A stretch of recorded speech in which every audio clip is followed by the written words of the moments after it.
Now I know I'm late to the party when I'm talking about Squid Games and specifically the Dalgona Candy, but honestly it wasn't my fault. It took almost a month to get this Dalgona set in from Amazon, but it's finally here. I'm Sebastian Register, and in today's episode of Register for Dinner, I'm going to be showing you how I make a Dalgona Candy, so stay tuned.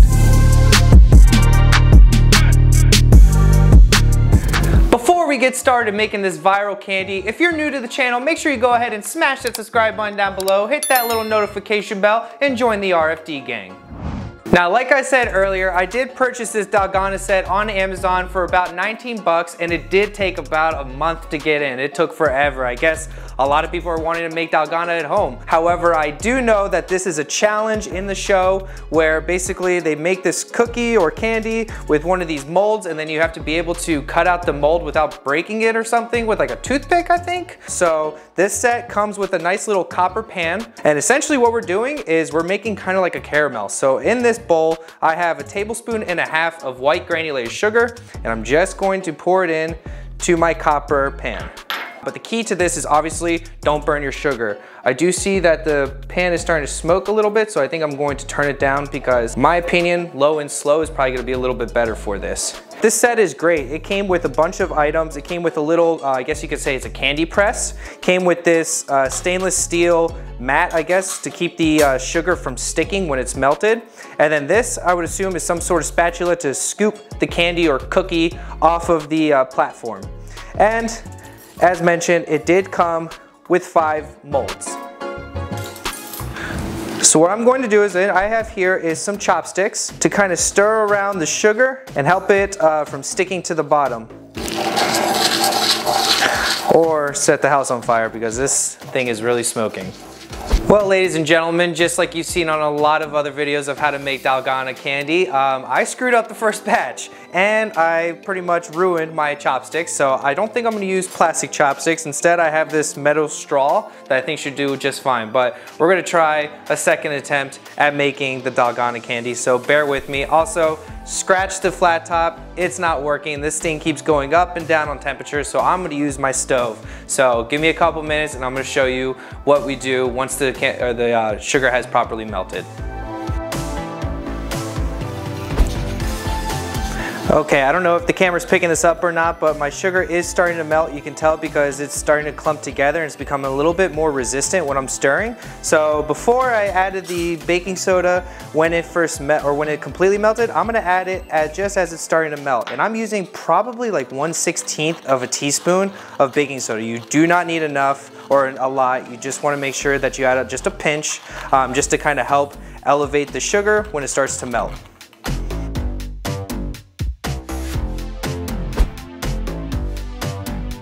Really quickly, and then I'm gonna have to put it back on the heat. You can see that the sugar is melting even more, and then it's starting to get this honeycomb caramel color, which is exactly what you're looking for. So put it back on your heat and keep melting it.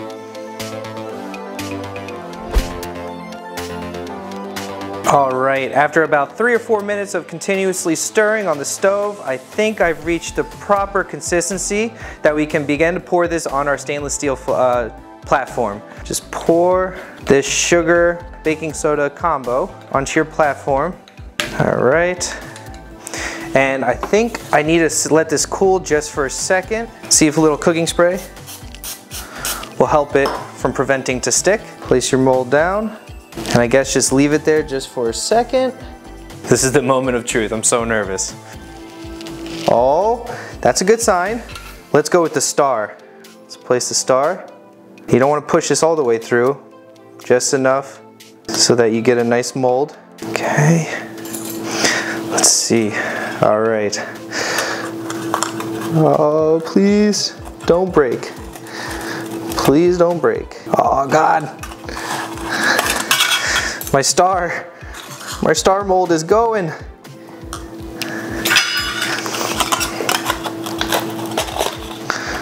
All right, well, I mean, it kind of turned out. Ow, still a little hot.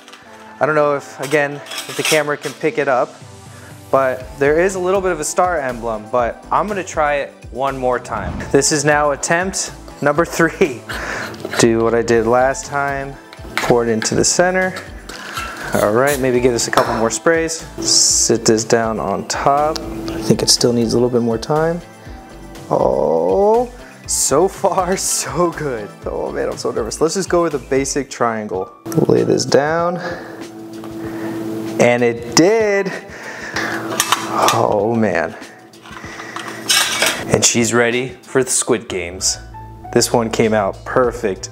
I'm gonna do a couple more just because now I'm obsessed. All right guys, I think this is gonna be my last one that I make, but I think I've pretty much have mastered this. I mean, honestly, in my opinion, the key to making the perfect Dalgona is put the baking soda in as soon as it melts. My secret ingredient that I think is a little bit of cooking spray. It seems to be the perfect combination so that this doesn't stick too much. And then press it down. Honestly, you can just twist it right off. And I think I'm gonna use this, I think it's like an airplane or a rocket ship or something. Press it down, but again, be sure not to break through. Lift up, and then again, you have another perfect design. Now this, in my opinion, is the hardest part, is trying to get this off without breaking it. No way! Are you serious right now? Oh, what a bummer. I think that was my best one too. It was like a perfect circle. All right, well, it's all right. I guess I can practice a little bit more, but this one is done. So instead of setting it up like that for showcase, I think I'm just gonna set it off to the side and, okay, I can feel it. This is gonna be my best Dalgona yet. The color is right, the texture looks right. Place on top, give it a little pressure. Oh, that's a good circle. We're off to a good start. All right, why don't we go with the star? That may just be the best one I've made yet. What do you think? Now, like I said, the hardest part is getting this thing off without breaking it or without ruining your design. This is a nail biter, folks. Perfect. It didn't break. Not yet, at least. So I think it's safe to say that I have found some easy hacks that have made making the Dalgona candy pretty easy to make. But honestly, this wouldn't be a true episode of Register for Dinner if there wasn't a crunch factor, am I right? So I'm actually gonna use these scrap Dalgonas, the ones that didn't make it, and give this one a try. There's definitely a crunch. Very sweet, almost have like a coffee flavor to it. Now I don't know if that's because of the baking soda or maybe I just burnt the sugar. Like I said, I'm not exactly a baker, nor have I really made caramel in my life before, but it's not bad. I know that Eli will definitely like this, but just like that, we're done with yet another episode of Register for Dinner. And I'm your host, Sebastian Register. And if you enjoyed today's video, can't wait for us to cook something else up. Make sure you smash that like button, comment below, and subscribe. But until next time, stay hungry, my friends.